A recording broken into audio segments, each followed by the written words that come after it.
Welcome to the Record Machine Show podcast. And now, here's your host, James Michael Hollenstein. We have an exciting show lined up for you today featuring an interview with Jay Luke. Jay is a well-known rock artist hailing from Scranton, Pennsylvania, celebrated for his unique mix of punk, metal, and hard rock infused with raw energy.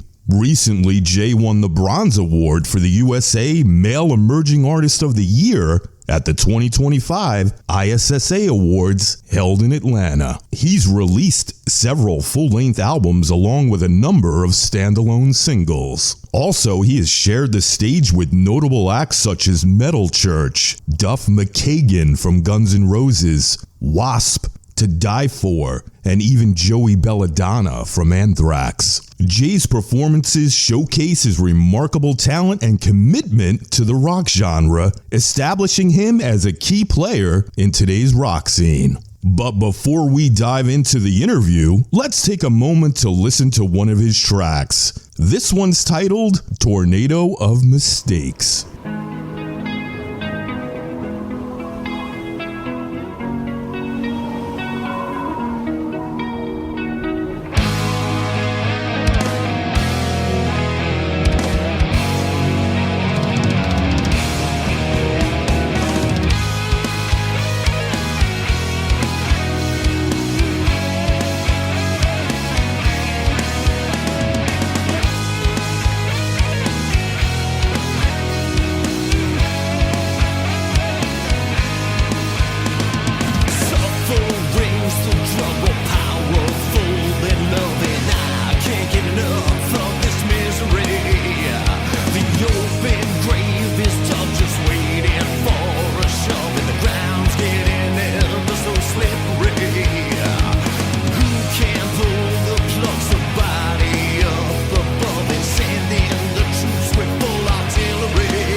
just listened to Tornado of Mistakes by Jay Luke, and I have him on the line for an interview. Jay, how you doing?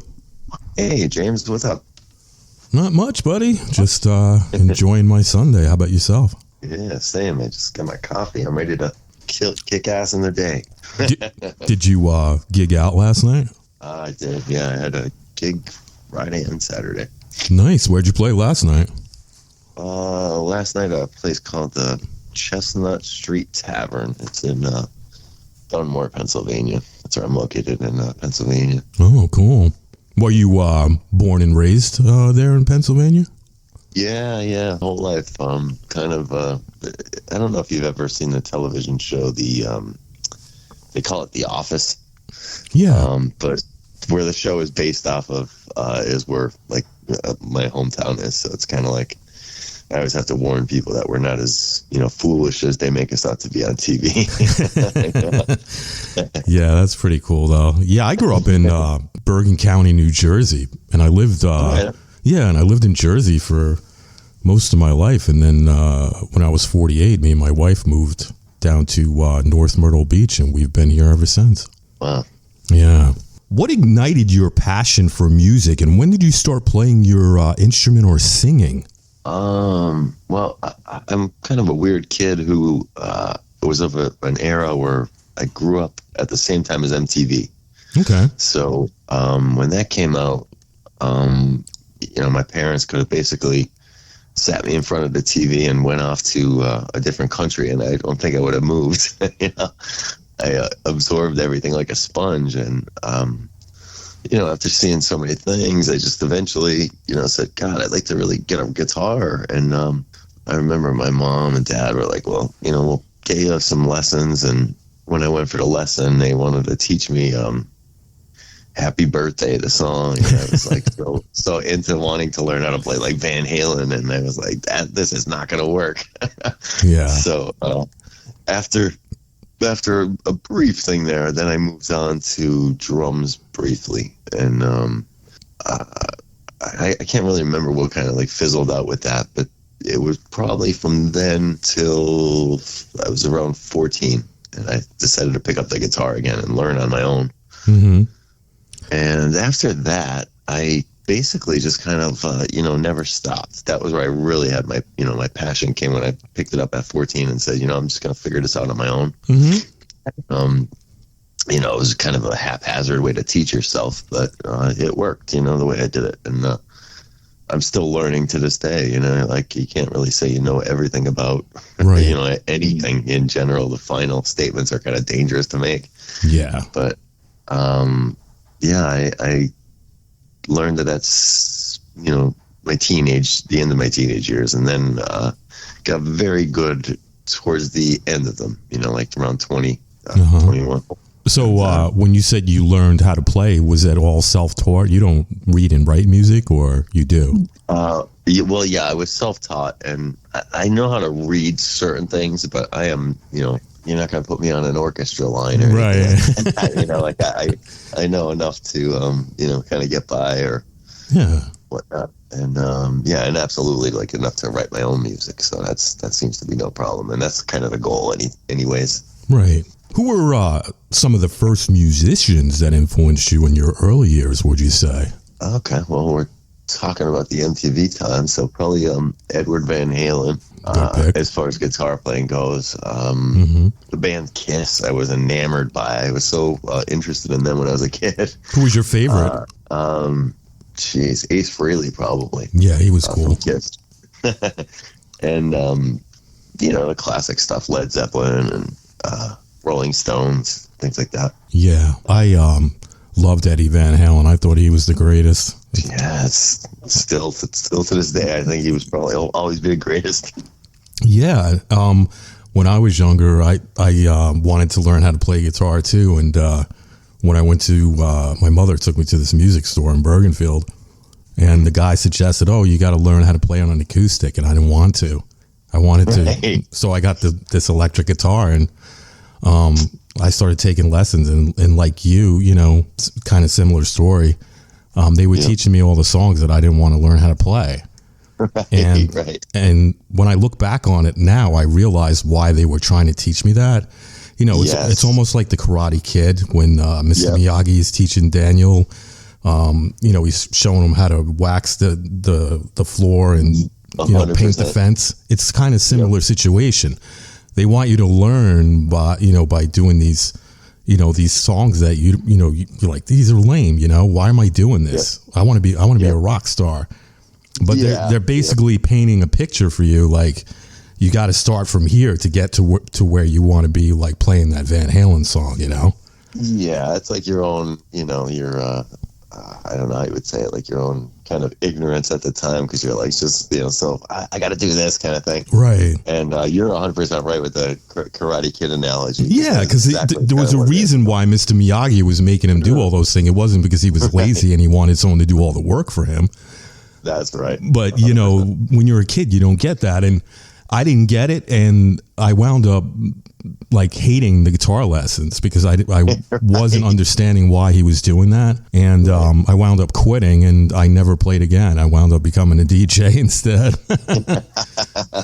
So, well, yeah, I could definitely attest to, the same thing. But I know that when I learned on my own, what was kind of funny is that like I was like, who needs that, kind of thing. Who needs to learn from somebody else? And then I started like actually like putting some things together, and I'm like, oh my God, I should have just like kind of maybe stuck with the way that I should have done it the right way.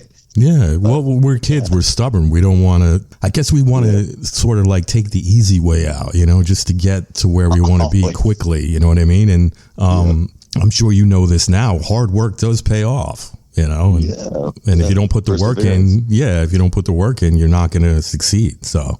Yes, very true. You've released a couple of full-length albums along with several singles, all which can be found on your Spotify page. Are you currently working on a new album, EP, or a single? And if so, when can we look forward to it? Well, yeah, I'm almost halfway through the 5th album, full album right now, and there is a single, which I was hoping it would be out by now, but it's going to be out on October 25th. Okay. Which is if anything changes beforehand, I'm not sure. I'm trying to get it released on the 24th because that's a Friday, and that's usually when you kind of release new music on Fridays. But if not, I don't know why they listed it as the 25th. Mm-hmm. But it will be out before Halloween, and that's called Ghosts is the name of the single. Nice. I'm looking forward to that. Yeah, and I can't really guarantee this one, but we did shoot a music video last week, and the producers of that are trying to get that out in time for Halloween. It'll be for a separate song. Okay. But so it should be a pretty productive October, actually. So let's talk about a couple of songs. This podcast will feature 3 of them: Tornado of Mistakes, Me and My Demons, and You'll Never Beat the Addiction. What's the story behind these songs? Okay. Well, let's go with, let's see, I'll try to go chronologically. You'll Never Beat the Addiction was a song about, I don't want to say you just have to be a musician to be around this kind of thing, but like you see a lot of things that maybe you don't want to see. Right. And, people that are close to you that, stumble down a wrong road. And unfortunately, it's more common than not, I think. And you're always like, rooting for the person to, overcome certain things. And, because you care about these people, and to a certain extent you don't want to tell people not to do anything or whatever, but when it starts affecting their lives and your life, and if you're in a band with somebody and they start messing up all the time, it's like, hey, we gotta talk about something. Exactly. And so I wrote this song after seeing one friend in particular just constantly try and keep failing to beat this addiction. And what's kind of unique about it, I guess, is I wrote the song from the point of like, if addiction had a voice saying like, you're never going to beat me, look at you, you keep, failing and you keep coming back to me, Right. And I thought that was unique. So like, I always try to clarify that, because like some people that are trying to overcome addictions might look at it as like, why would you be so mean about it? That's not the concept of it. It's just like the viewpoint from the addiction, like saying you're always going to come back to me, Right. So that's, that was the basis of that. And you got Me and My Demons and Tornado of Mistakes. Okay, so Me and My Demons would be next. Where that's actually the title track from the last album. Okay. At the time when I was writing that, I was in a job that was like probably the most stressful job I ever had. So, you know, like any hardworking musician now, like it's not like the only thing I do. I do have a day job kind of thing too. So I'm always on the go. So once I leave my job, I'm usually racing to a gig or something music related. And, right. That would mean like I leave the house at around like 7 a.m. and sometimes don't come home till like 2 or 3 a.m. Mm-hmm. And these days just never ended. You know, it's just like you're always looking for a day off kind of. And the stress and everything kept building, and there's always these deadlines and everything. So, you know, I'm kind of like a career insomniac where I am somewhat used to this kind of sleepless life.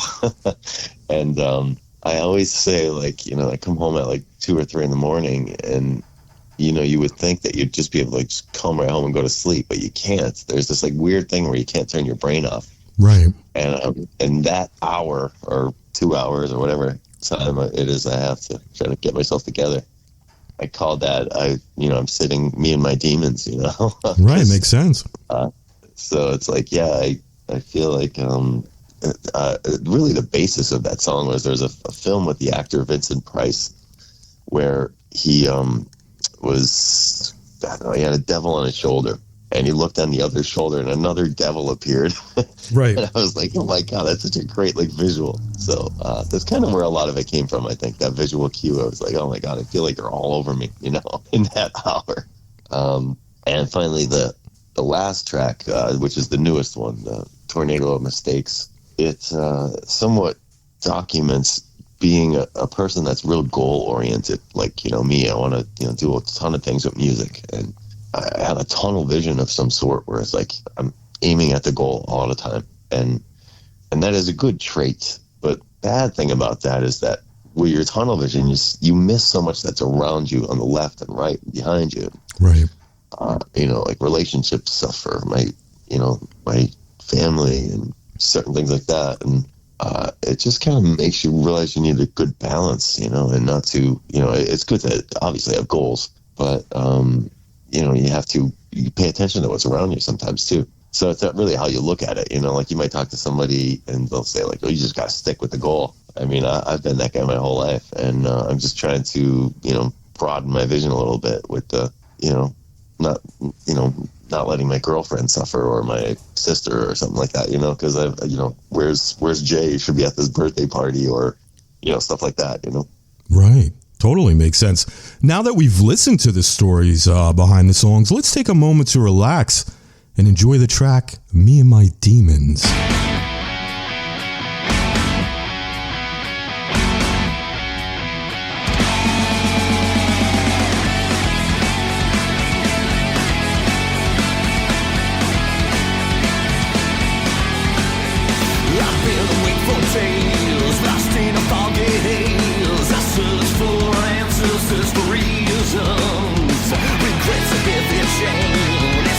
Tied to blame. I'm losing time.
What an incredible song. Can you tell me your usual method for songwriting? Do you kick things off with the lyrics, the melody, or is it something else? Well, that's that's a tough question, actually. I'd like to say there's no set method. Like, if I were to give a typical method, it's usually me driving, maybe to or from a gig or something, and I'll have, maybe a lyric in my head. And, if you're anything like me, I'm somewhat forgetful if I don't write or document something down. Gotcha. So me too. Sometimes I'll either make like an audio note or, text myself some lyric. And then, from there, there's wherever I put that lyric, there's also like a jigsaw puzzle piece sized, giant fishbowl of lyrics somewhere floating around my house. So it's almost like putting a puzzle piece, a puzzle together with these little pieces with the lyrics, unless I just, sit down and write them all at the same time, which, that happens too. But so that's generally the thing. It's like, oh, wow, I have all these lyrics that are fitting a theme that I'm, thinking about in my head. And then, once I have somewhat of a grasp on it, I'll grab my guitar and, try to work through it or whatever. And then, obviously there's also the cases where you're just messing around my guitar, and next thing you know, you're like, oh my God, I have a pretty cool idea here. I should try to get some words to, work with this. And, to an outsider, a lot of this might seem a little bit weird. I remember hearing a guitar player from Pink Floyd named David Gilmour talking about writing like this really epic song. Mm-hmm. And he said, the notes just kind of fell out of my guitar. And I'm thinking, oh my God, what kind of guitar does this guy have? Because that's incredible what he just said. Right. But there are these weird times where, you're just holding onto your guitar and it's almost like riding a bike. Like, is anything exciting going to happen today? And then bam, this like crazy thing occurs. So the real lottery, I guess, in songwriting is when you grab your guitar and the lyrics come, and it's like they both work simultaneously. But and generally songwriting, it's like you either have the guitar part or the musical part, and then the lyrics and the music. So never the same twist. It's never the same way twice, though. Gotcha. Yeah, the smartphone is a great tool, right? Yeah, I'm still trying to get a hang on it. I know I'm more of a guy who writes stuff down physically. Uh-huh. And even like once I do have everything together on a smartphone or email or text or whatever, I always go to the pen and paper to just like look at it while I'm, either playing guitar or something like that. I don't know, there's like some kind of visual thing that helps me better with that, the written thing. Or maybe it's the act of writing it itself, Yeah, I use the notepad feature on the iPhone, and I put my notes in there. And of course, I use my calendar because I don't want to overbook a guest on the show, so I use that. Right. And I set the reminder too, like, I get the alert 2 hours ahead of time. Jay Luke is today, at 12 noon. So, right. Yeah, because like you said, we got so much things on our plates. I work multiple. I don't just do this. I do another job as well, and you get busy. Plus, you got to do stuff with your family and everything, and try to juggle your music career and your daytime job, and then your relationships. And you forget a lot sometimes.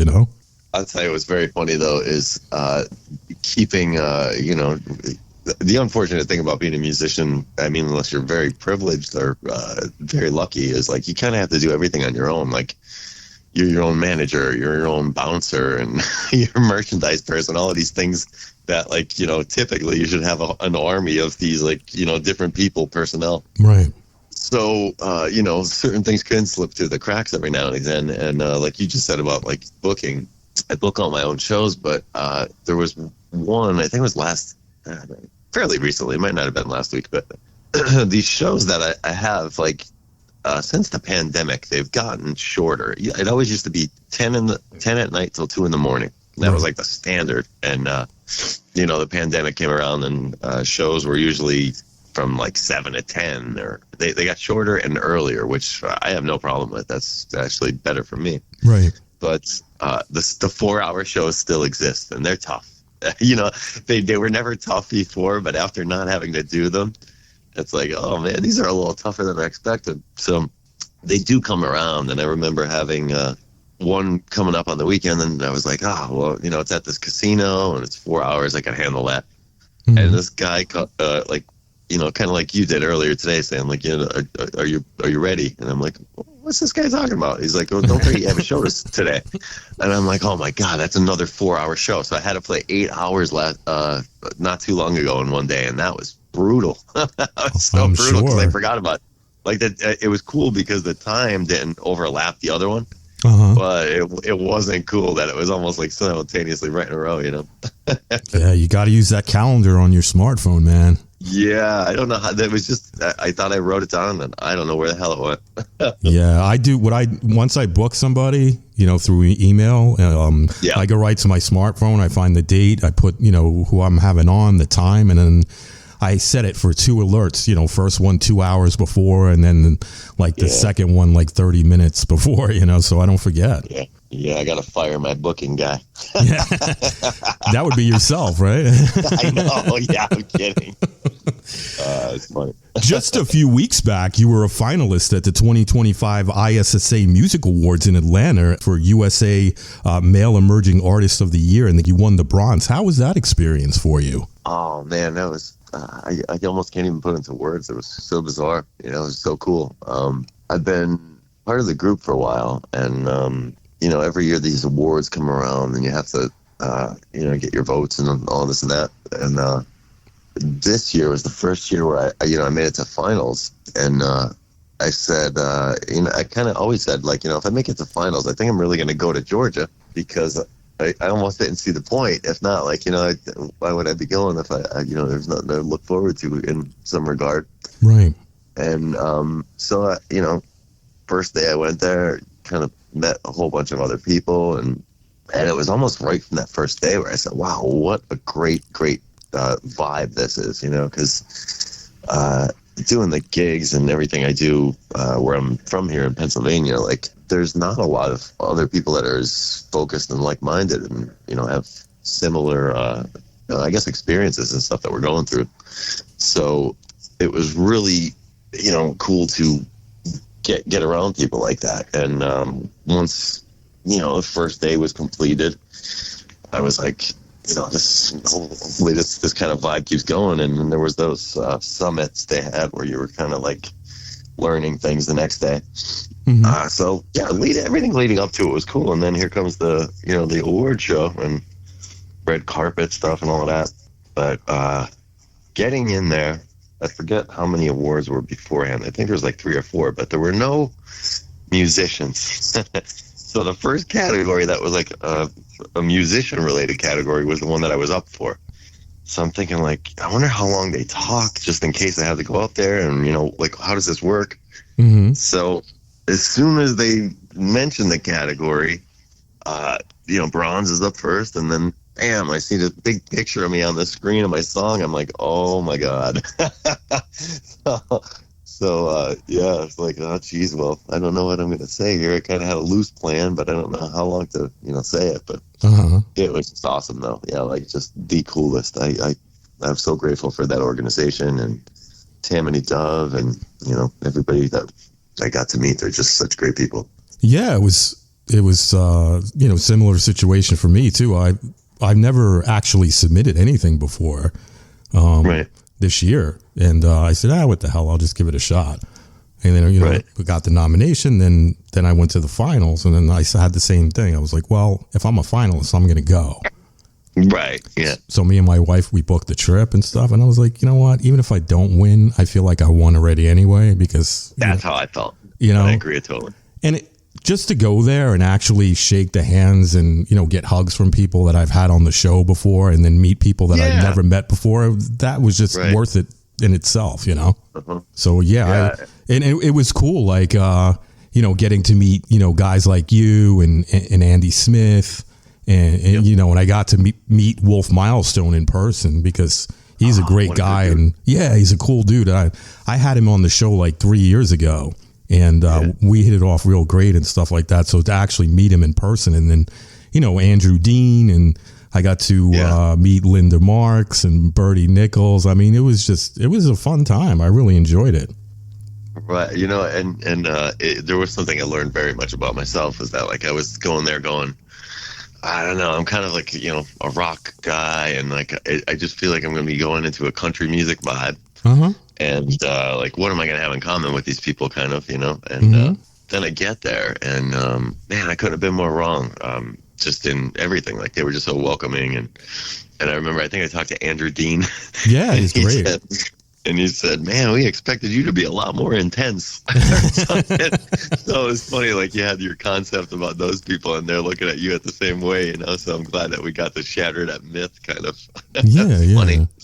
Well, the one thing you're actually wrong about, you do have a lot in common. You're all talented artists. You know what I mean? Yes, absolutely. So you do have that in common, and, you're all good people, and good people normally hit it off together, right? Yeah, I really enjoyed my time there, and went by too fast. Yeah, God, everybody, from my home area here was like, well, what'd you do out there? I'm thinking, like, if you got to see my 3 days, like, I'm glad I even slept. Right. Because like there was one day where, almost 2 days where I was like, all right, God, when am I going to eat? Like, I don't even know if I ate.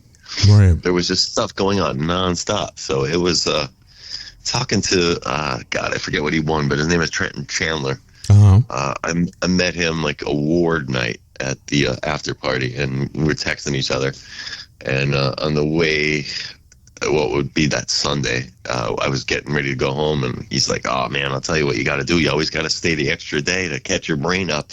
And I'm like, wow, I didn't realize that was such a true statement.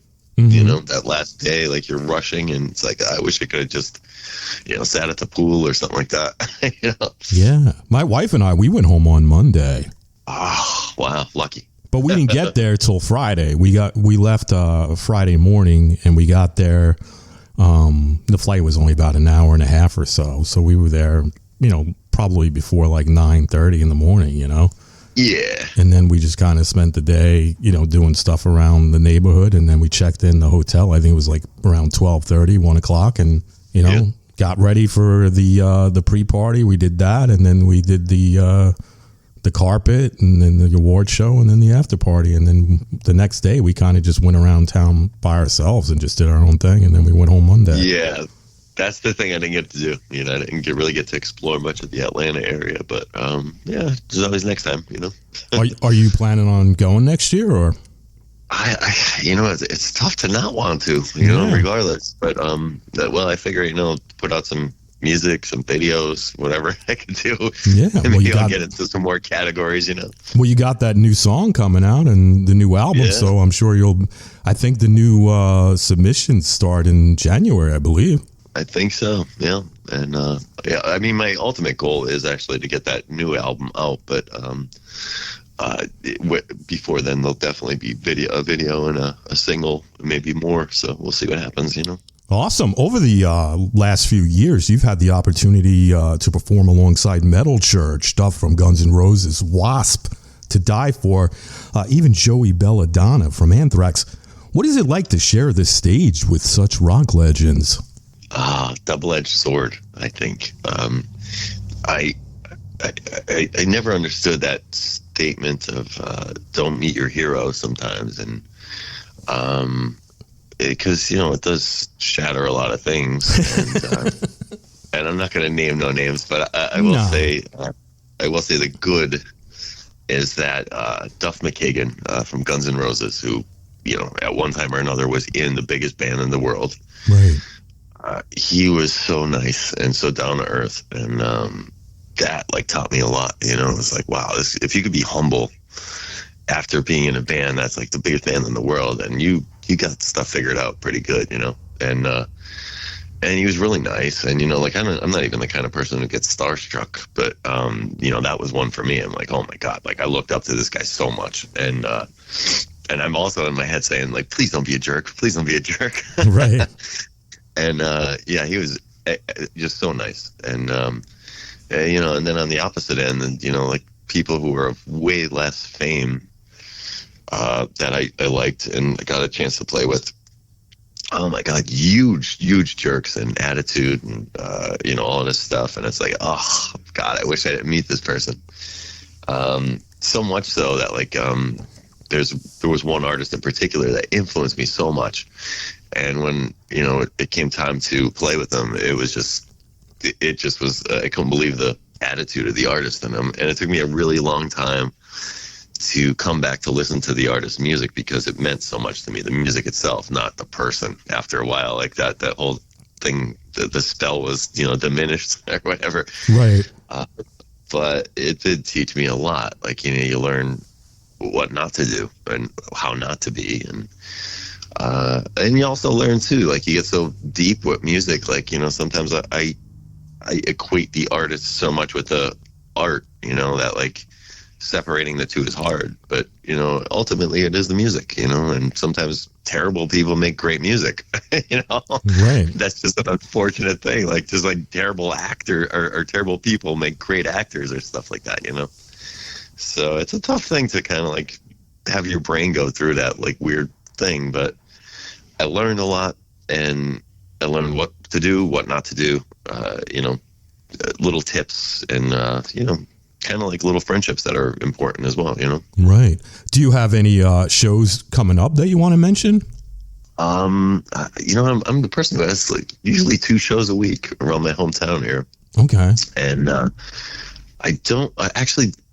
upcoming week is the first week where I don't have any shows in a long time. So I think this week ahead, I'm doing your show here now, and I think I'm on like 2 other like interview type shows. Nice. But my next show will probably be in 2 weeks, and I cannot recall where that is at right now. But I always have them listed on my social media, so I always try to promote it like a week ahead and try to get going for the every week I kind of like list the events and throughout the week kind of promote them, Awesome. Well, speaking of social media, do you have a website or a social media platform that you'd like to promote? I'm still one of the guys that does not have an actual like a jluke.com, which I'm still working on. But the one I work with the most is probably Facebook, Jluke Music. And, I have a Twitter, an X. It's so weird to like still think that that's a thing. Right. X, Instagram. I've yet to go any further with like TikToks and Snapchat and all of that stuff. But apparently, you're supposed to kind of get involved in everything. I'm just kind of like, I'm burnt out as it is on the other ones that are already hard to keep up with. But YouTube and Spotify and all of that, So it's kind of easier. You should open up a Bandcamp page. That kind of doubles as a website too, because you can also sell your music and your merchandise on there as well. It's free. Yeah, I do have a Bandcamp, but it's just not like put together well enough right now where I'm kind of confident in it. But around the time, I don't know if I'm going to do it prior to the single, but before the album's out, I'm hoping to get like an actual website together because, even though I'm a graphic designer, it's just kind of a pain in the neck to put everything together. So I might just like work with somebody to get it to, the way I want it, Yeah, I built my own website. I used Wix to do that. Yes. There's actually one for musicians called Bandzoogle, I think, bandzoogle.com. Nice. It's like all, musician related websites, and it's, somewhat of a cool template. Yeah, they got the cool templates and all that, right? Mm-hmm. Awesome. And like the main thing for me is that like there are other avenues to sell merchandise and stuff, but like it's really cool that certain ones have that like as already like a built-in thing. Like here's where you put your merch, and here's where you have your CDs or whatever records and stuff like that. Because there are certain artists who, if you listen to on Spotify, when you're listening, they'll say like, here's the merchandise link. And I'm like, damn it, how do I get that? I need to get that for myself because if there's one thing I'm not good at, it's like promoting that kind of stuff. Like, I feel like a terrible salesman, Yeah. Well, so I guess that's why you're not into sales, right? Yeah. I mean, like, I'm envious when I like see an artist who's like really, I don't know how to say it, like really outgoing about like, buy my stuff. I always feel like, oh God, I feel like a prostitute or something. Yeah.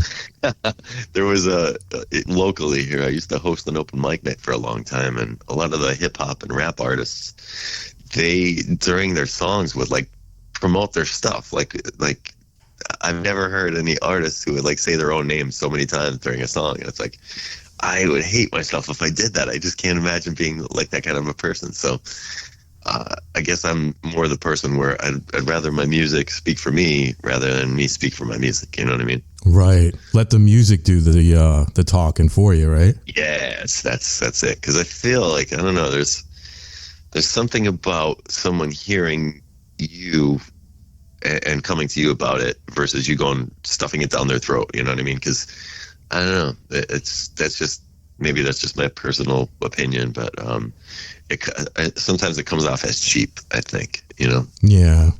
Is there anything you'd like to mention that we didn't talk about today? Not really. This is pretty cool. I mean, I'm used to the same format and a lot of the same questions and stuff. So, yeah, we touched on a lot of different things. I just want to mention, anybody who's listening that follows me or listens to me, how grateful I am. And, I don't want to make it seem selfish or anything like that. I'm on this journey, and anybody who relates to what I do, I'm very thankful for. And obviously, I'm thankful for the musicians I work with. Somebody who always needs to be mentioned is Michael Duds McDonald, the guitar player, outstanding lead guitar player. I don't think my music would be anywhere near what it is without him. So he's very important to me. Nice. Well, Jay, I want to thank you so much for doing this today. It's been great chatting with you. Yeah, you too, man.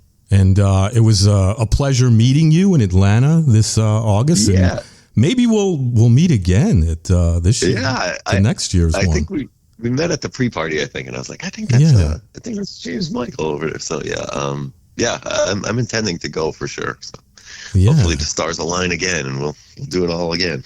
Yeah, just book that extra day so that you'll have time to chill. Definitely. You know? That extra day is my pool day this year. Awesome.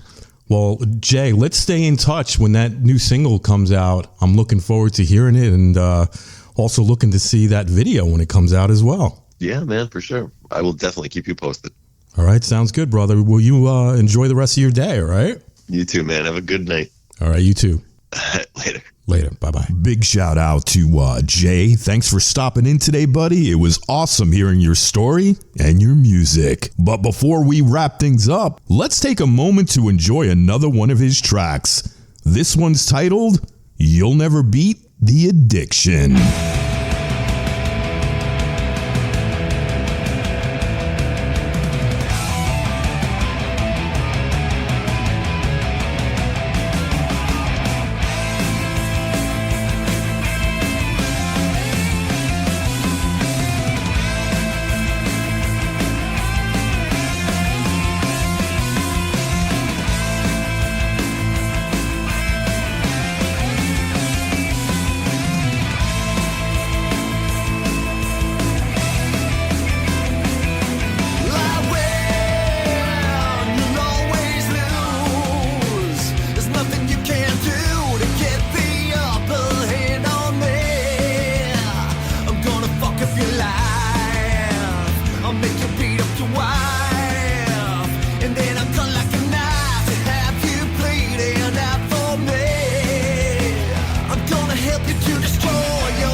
Drawn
Record Machine Show is a weekly radio podcast produced by Jimmy Howell Productions. All rights reserved. For information regarding distribution or adding this podcast to your website, please visit our contact page at therecordmachineshow.com to submit your request. Thanks for listening. See you next time on The Record Machine Show. The Record Machine Show.